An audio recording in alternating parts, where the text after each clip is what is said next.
Bonjour tout le monde, bienvenue sur ma chaîne YouTube. On se retrouve aujourd'hui pour une guidance destinée aux relations sacrées, âme sœur, flamme jumelle, concernant le masculin sacré.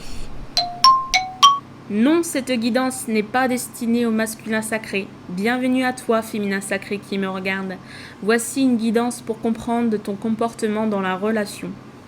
Pour cela, je m'appuie sur cette réaction que presque, pour ne pas dire tout féminin sacré, a en première partie de parcours. Tu voulais peut-être savoir en venant ici si ton masculin sacré va revenir, s'il va t'avouer ce que tu rêves d'entendre de sa part. Et si nous tentions plutôt de savoir ce qu'il se passe lorsque le féminin sacré fait de sa priorité son masculin sacré? Quels vont être les effets dans votre évolution?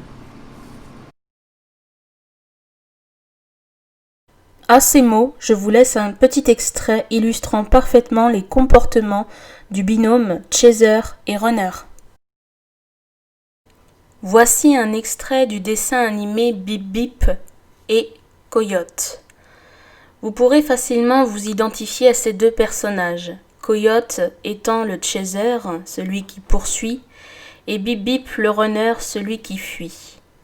Dans cet extrait, analysons le comportement du chaser. Coyote, déterminé à attraper Bip Bip, fait tout son possible pour y parvenir.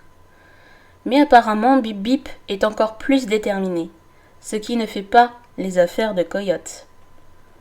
Regardez comme son plan se retourne contre lui. Cela ne vous fait-il pas penser à quelque chose? Et si Coyote ne cherchait pas à tout prix à attraper Bip Bip, Bip Bip aurait-il des raisons de fuir? Maintenant, voyez le résultat lorsque Coyote s'évertue à attraper Bip Bip. Eh bien, il touche le fond. Il est intéressant de pouvoir du coup comparer un parcours de flamme jumelle à un cartoons. Et maintenant vient une question que je vous pose directement. Vous êtes-vous reconnu dans cet extrait? Si oui, alors vous savez le point qu'il y a à travailler pour que le runner ne s'enfuit plus. Ce travail est un bon début pour voir l'évolution de votre binôme. Cela peut vous permettre de compenser en trouvant votre équilibre, par exemple. Réussir à ne plus poursuivre son runner, c'est possible. C'est un travail personnel qui nécessite de votre part de la patience. Si vous avez compris le message véhiculé par l'extrait, alors, pour commencer ce travail, voici une piste qui pourrait être intéressante. Demandez-vous pour quelle raison vous poursuivez votre runner.